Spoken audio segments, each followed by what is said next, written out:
in good shape. Wow, great. So great to be here. I believe this is my 10th trip to Indonesia.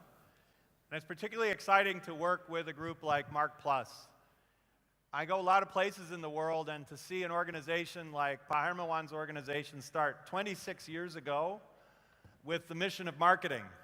As competition increases in the world, marketing becomes only more essential. So you have a great resource and partner here in the region in Mark+. So for the next 45 minutes or so, we're going to talk about where technology might be taking us for the next few years, and then a little bit about where it might take us over the next perhaps 20 years. So to help me with this conversation, I'll be joined by 3 good friends, 2 longtime friends and 1 new friend, from representing 3 continents, and now actually 4 continents. You've just met Jonathan Wilson, who's going to return to the stage to join us up here, from Richmond University in London. And I'll also be joined by Celeny de Silva, the CEO of Market Maker. Market Maker, Celeny's role is to help media technology companies gain access to new markets, whether that's her home market of Brazil, or where she lives currently in London, in Europe, or possibly taking media technology companies to the United States, where she lived for quite a long time before moving to London. And then Caspar Schlickum, who spent many years in London and recently moved to Singapore to take up the role as CEO of Asia Pacific for Wunderman, division of WPP. So welcome to the stage. I'm excited to hear your thoughts and perspectives. I intentionally did not ask you much about this before the panel because I want it to be a surprise. I love surprises, especially in front of 5,000 people. It's great. So the first question I'd like to open with, you all have different expertise within the media technology industry, publishers, agencies, brands, consumers, students, researchers. Each of you select 1 or possibly 2 trends, issues, factors that you believe people in this room, people in the world of branding, media, marketing should be paying attention to over the next few years. 1 or 2 things that people should be paying attention to over the next few years. Celeny, we'll start with you. I think we got an upgrade with the chairs. I'm very happy. Yeah, much nicer chair, yes. So 2 things. Why is it important to be paying attention to the new marketing technologies? It's because as we can see, we're moving very fast from traditional marketing to digital media, and today we see the influence of the biggest players in the market. By 2020, 50% of all the spend in media will go to digital, and today the 2 biggest players are Google and Facebook, and they take 75% of that share, and 25% is left to all of us, media owners, publishers, and everyone else to trade among them. And that's a big number, so just to underscore that, today 75% of the media spend goes to digital. Google and Facebook. So the rest of the world is sliced up by the other 25%. All the digital spend. Digital spend. Do you see that changing much over the next few years, getting even more concentrated? Maybe any factors that you think might change that concentration in the next few years? Actually, I do believe that it will actually, that number will increase because... Will increase. Especially for 2016, all the growth for Q1 to Q3 on the spend on digital, 98% went to Google and Facebook. So everyone else. So it's already starting to increase. Yes. Great. So anything else we should be paying attention to over the next few years? Yeah, I mean, so first of all, thank you for the invitation to be here. What a wonderful event. The content that I've seen, the presentations have been fantastic, and it's a huge privilege to be here, so thank you for the invitation. If I sort of reflect on what's happening with our clients and some of the challenges that our clients are dealing with, I agree with your point about the concentration of media spend in a small number of platforms. But actually, as I look across Asia, I actually think a lot of our clients are dealing with a different problem, which is actually just the huge, almost exponential proliferation of opportunities to advertise. You know, new social networks popping up. You know, there are thousands of TV channels, digital TV. You know, there are just so many opportunities now. The fragmentation in the media landscape is massive. You know, there really is hardly any form of broadcast media anymore. Right? There are very few opportunities for broadcast media. And what that's doing is it's creating a very interesting thing. And I thought Jonathan's presentation, by the way, was really, really fantastic. If you take away 10% of what he said, you'll be a better marketer. I thought it was brilliant. But, you know, Jonathan talked about something very important, which is data. And I think actually that proliferation of media, the huge number of opportunities to advertise is creating so much confusion that I think what's happening is instead marketers are looking more towards who it is we're trying to talk to. It doesn't really matter where they are, but who are they? Who's the audience? And that drives lots of interesting conversations because content starts to become much more specifically tailored to its audience. So that changes how you create content. It changes how you brief content. It changes who creates the content. You know, a lot of the content ideas that you showed were actually user-generated content. But then, you know, at the same time, there is this huge risk around what that's taking us down. There's a very interesting book written by a guy called Andrew Keen called The Cult of the Amateur. And if you look at the fake news phenomenon, you know, and things like that, that's also taking us down some dangerous roads. But, you know, this idea that the audience, all marketing is becoming much more data and audience-centric. By that, I don't, by the way, mean targeted necessarily. I just mean more sort of, you know, trying to tap into certain audiences is changing the way that the entire marketing ecosystem is working. Now, Celeny, you have something to add? Yes, it's a great point. But on my view, I was speaking more on behalf of the supply side, the media owner. Yeah. And I see obviously on as a marketer. Great. Definitely great points there. But Caspar, you bring up an interesting point. If I combine, synthesize what Jonathan was talking about, and then your comment about the importance of data and analytics and getting more granular and specific, which consumers, which constituents am I communicating with what kind of media, and the fragmentation and all this. It seems like you have two very significant interrelated things going on. One is changing the way that content is generated, whether that's by the brands or agencies or by individuals, consumers, consumer-driven content, created content. But on the other hand, the increased importance of data and analytics. And they seem like very different dynamics, but together they actually reinforce each other. Yeah, I think they very much reinforce each other actually, because, you know, a lot of content is being driven towards certain audiences. I think one of the interesting things as well, though, is this backlash against targeting. Against targeting. There's a book which everyone sort of seems to be talking about right now called How Brands Grow, which has become quite a mantra for Unilever and P&G and a number of other companies. And they are actually pulling back from hyper-targeted media because they feel that they still need to find ways to engage with audiences to start the conversation. You can't grow a brand by talking to people you already know. Yeah. But that doesn't mean they're not being audience-centric. They're looking to content creators to create ways to engage an audience. Yeah. It's just no longer about making an ad and sticking it on broadcast media. Instead, it's about making content which resonates with a big audience. Yeah. You know, that's the difference. So it's not necessarily targeting, but it's taking an audience-centric view to how you engage. Well, great. So actually, I'd like to pose a question to you, Caspar, and to Jonathan about that topic, and then we'll go on to your observation, Jonathan. But and that has to do with user-generated content.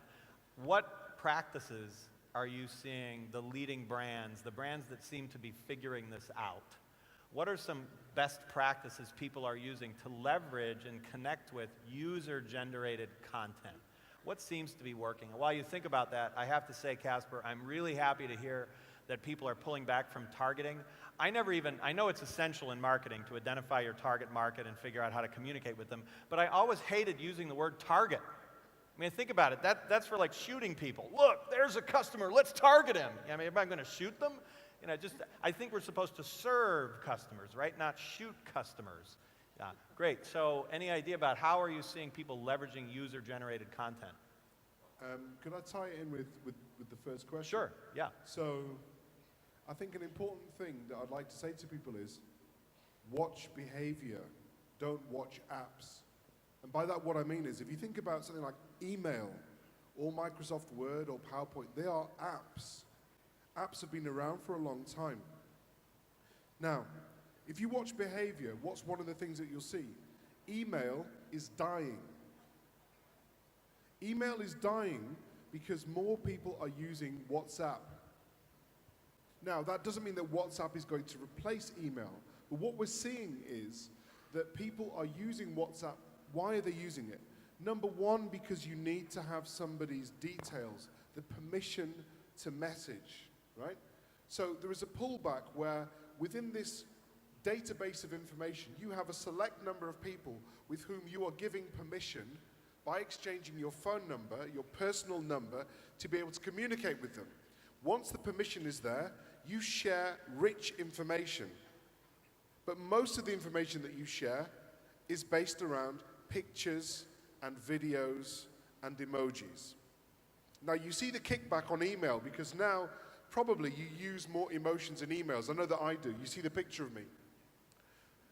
I get like 100 emails a day, and quite a lot of them I will respond to with or something like this.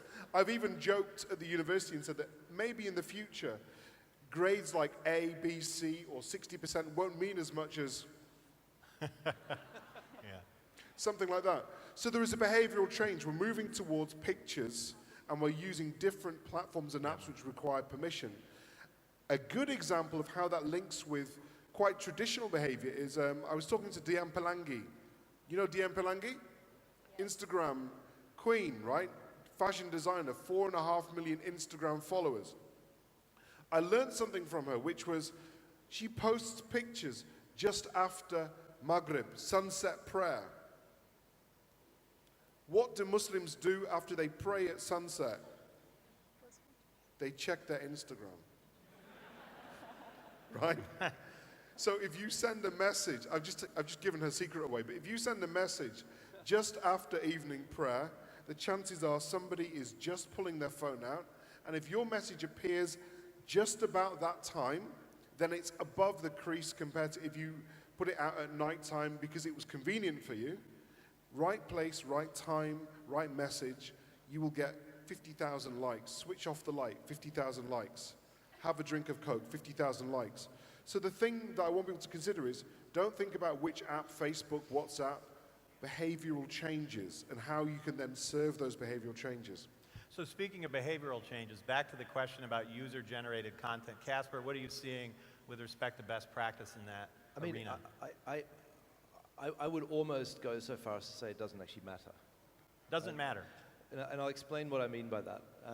Content is content. Content comes from so many different places now. Actually, I don't hear the term user-generated content that much anymore. You know, content, it's almost a label, a distinction, which at one point was a really big deal because you had clearly professional content and clearly non-professional or user-generated content. And actually, a lot of that came from, you know, Twitter and journalism, actually. You know, when you had professional journalists reporting on the Iraq War versus, or, you know, the Arab Spring versus people on Twitter reporting it. Which one was more authentic? And there was this whole question about authenticity.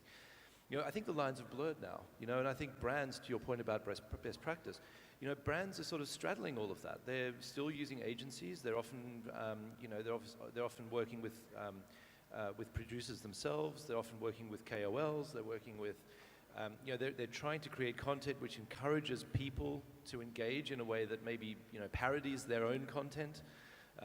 You know, all of which is seen as a positive engagement. So, you know, the world of content is so awash now with different sources. It's hard to sort of say, well, you know, you've got to, you know, do this or the other one. It's almost like there aren't hard lines anymore. So one last question. We're unfortunately running out of time, but you're all experts in your respective spaces. What's one thing you've seen in the past 2 or 3 years that you didn't expect something that happened in the recent Trump. past. Say again? Trump. Trump, yeah, well, that makes two of us. Yeah. Celeny? One thing you didn't expect. Brexit? Brexit. Wow, okay, so we're just running the gamut here. Jonathan, I'll you want to tell go for the Chicago Cubs winning the World Series? Chicago Anybody Cubs. care? Anybody care? There's one guy in the back. Thank you, sir. I'll tell you something I didn't expect. I thought that, wearables, at one stage, wearables were going to be everything. We had Google Glass, we had everything. And I expected there to be a faster revolution in how brands were going to engage in wearables. And I think we've sort of, you talked about apps. I think there are some very clear apps for wearables. And a lot of things which people just don't want to do. I don't want to look through glasses and be able to see all your names right now and what you do and everything else. It's just too much information, inappropriately served. So I think the wearables thing is an interesting one where we're still. Now, the next one is VR. I think VR is going to be very interesting. Virtual reality, creating, these new experiences, I think really has the potential to change, a lot. Great. Jonathan, last word. Personal branding. I think the acceptance and the desire for people to do personal branding, because I think, when we all started our careers, you had to make a choice. If you want to be a celebrity, or not even if you wanted to be a professional athlete, then you either personal brand or you don't. And in the business world, it was considered that you would lack credibility, whereas now it seems to be a necessity. If you want to stand out, if you want to have your corporate brand improve, then you have to develop personal brands within the organization. And I think that's quite surprising. I would, Caspar, go ahead. Well, no, I completely agree. I mean, what's interesting as well is how many platforms there are now to enable people to do that. I mean, it's just become so much easier now, and therefore also more complicated because I think each individual person has to navigate their way through that. Yeah. Great.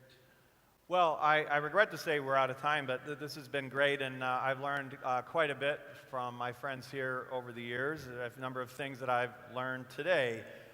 Media spend concentration. Celeny's company spends most of its time working with the other 25%, the companies that are seeking to build space outside of the Facebooks and the Googles.